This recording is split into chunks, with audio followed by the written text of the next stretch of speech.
इस भारतीय धरती ने जितने वीर सपूत दिए हैं उतनी ही वीरांगनाओं को भी जन्मा है। रानी लक्ष्मीबाई से लेकर रानी दुर्गावती तक तमाम ऐसे नाम जिन्होंने इस धरती के लिए, अपनी सनातनी परंपरा के लिए अपने प्राण तक न्यौछावर कर दिए।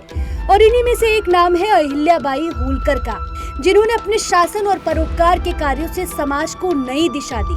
अहिल्याबाई का सबसे प्रसिद्ध पक्ष उनके धार्मिक और सांस्कृतिक कार्य है। मंदिरों का निर्माण एवं पुनर्निर्माण। काशी विश्वनाथ मंदिर, वाराणसी।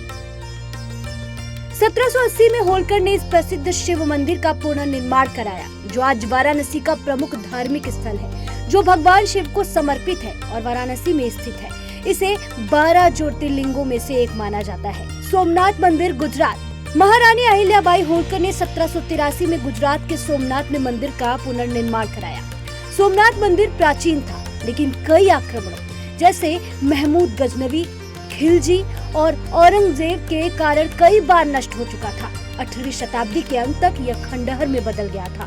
त्र्यंबकेश्वर ज्योतिर्लिंग मंदिर, नासिक। महारानी अहिल्याबाई होलकर ने त्र्यंबकेश्वर ज्योतिर्लिंग मंदिर का पुनर्निर्माण 1789 ईस्वी में कराया था। मुगल शासक औरंगजेब के शासनकाल में 1690 के आसपास त्र्यंबकेश्वर मंदिर को क्षति पहुंचाई गई थी। इसके बाद पेशवा बालाजी बाजीराव 1740 से 1761 में मंदिर का पुनर्निर्माण प्रारंभ किया, जिसे बाद में महारानी अहिल्याबाई होलकर ने 1789 में पूर्ण करवाया। विष्णुपद मंदिर, गया। वर्ष 1787 में बिहार के गया स्थित इस मंदिर का पुनर्निर्माण भी अहिल्याबाई होलकर ने कराया, जो पिंडदान के लिए प्रसिद्ध है। ऐसी भी मान्यता है कि पितरों के तर्पण के पश्चात इस मंदिर में भगवान विष्णु के चरणों के दर्शन करने से समस्त दुखों का नाश होता है एवं पूर्वज पूर्ण लोक को प्राप्त करते हैं। द्वारिकाधीश मंदिर, गुजरात। अहिल्याबाई होलकर ने 1767 में द्वारिका मंदिर के जीर्णोद्धार और रखरखाव के लिए महत्वपूर्ण दान दिए। उनके योगदानों में धर्मशालाओं और कुओं का निर्माण शामिल था, जिससे मंदिर में आने वाले तीर्थ यात्रियों को सुविधा और आराम मिल सके। महाकालेश्वर मंदिर, उज्जैन का पुनर्निर्माण। 18वीं शताब्दी में जब मंदिर की स्थिति जर्जर हो गई थी, तब अहिल्याबाई होलकर ने अपने संसाधनों से इसका जीर्णोद्धार और पुनर्निर्माण कराया। उन्होंने न केवल मंदिर की मरम्मत करवाई, बल्कि उसके आसपास की संरचनाओं, तीर्थ यात्रियों की सुविधा के लिए धर्मशालाओं, कुओं और घाटों का भी निर्माण कराया। श्री राम मंदिर, अयोध्या। देवी अहिल्याबाई होलकर ने अपने शासन काल में 1767 से लेकर 1795 के दौरान अयोध्या में अनेक धार्मिक स्थलों का निर्माण कराया। उन्होंने सरयू नदी के दक्षिण में श्री राम मंदिर बनवाया। साथ ही तीर्थ यात्रियों की सुविधा के लिए स्वर्ग द्वार, सूर्य घाट, नागेश्वर मंदिर और कई धर्मशालाएं भी बनाई। अहिल्याबाई घाट की स्थापना कर उन्होंने अयोध्या के धार्मिक महत्व को और भी सशक्त किया। इन निर्माण कार्यों से न केवल श्रद्धालुओं को सुविधा मिली, बल्कि अयोध्या की आध्यात्मिक गरिमा भी बढ़ी। बिहारी मंदिर, मथुरा। अहिल्याबाई होलकर द्वारा मथुरा वृंदावन में बिहारी मंदिर का निर्माण कार्य उनके शासनकाल 1767 से 1795 के दौरान कराया गया था। अधिकांश विद्वानों और शोधों के अनुसार ये कार्य 18वीं शताब्दी के उत्तरार्ध में हुआ था, जब अहिल्याबाई पूरे भारत में प्रमुख धार्मिक स्थलों का निर्माण और जीर्णोद्धार करवा रही थी। विट्ठल मंदिर, महाराष्ट्र।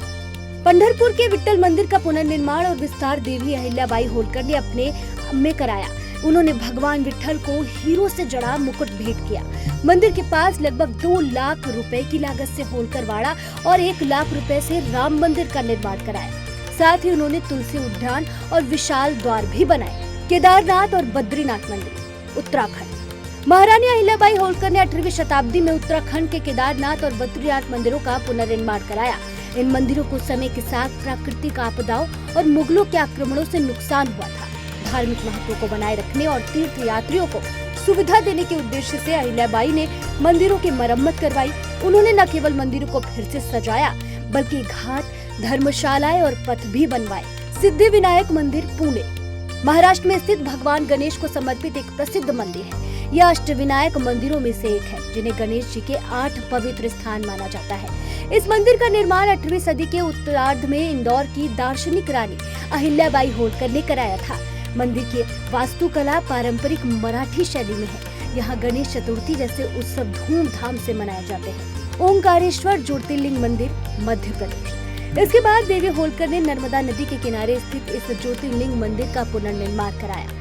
ओंकारेश्वर ज्योतिर्लिंग मंदिर मध्य प्रदेश के खंडवा जिले में नर्मदा नदी के बीच स्थित एक महत्वपूर्ण हिंदू तीर्थ स्थल है। ये मंदिर भगवान शिव के 12 ज्योतिर्लिंगों में से एक है और ओम के आकार के द्वीप पर स्थित है, जिसे मानधाता द्वीप भी कहा जाता है। खजराना गणेश मंदिर, इंदौर। मध्य प्रदेश के इंदौर का खजराना गणेश मंदिर अहिल्याबाई होलकर ने इसे 1735 में बनाया था। मंदिर के बारे में इतिहासकारों का कहना है कि यह मंदिर 300 साल पुराना है। ऐसा कहा जाता है कि उल्टा स्वास्तिक बनाने के बाद चंद दिनों में साधक की मनोकामना पूर्ण हो जाती है। नीलकंठ महादेव मंदिर, मांडू, मध्य प्रदेश। महारानी अहिल्याबाई होलकर ने सन 1717 में मध्य प्रदेश के मांडू में नीलकंठ महादेव मंदिर का निर्माण कराया। यह मंदिर मांडू किले के परिसर में स्थित है और भगवान शिव को समर्पित है।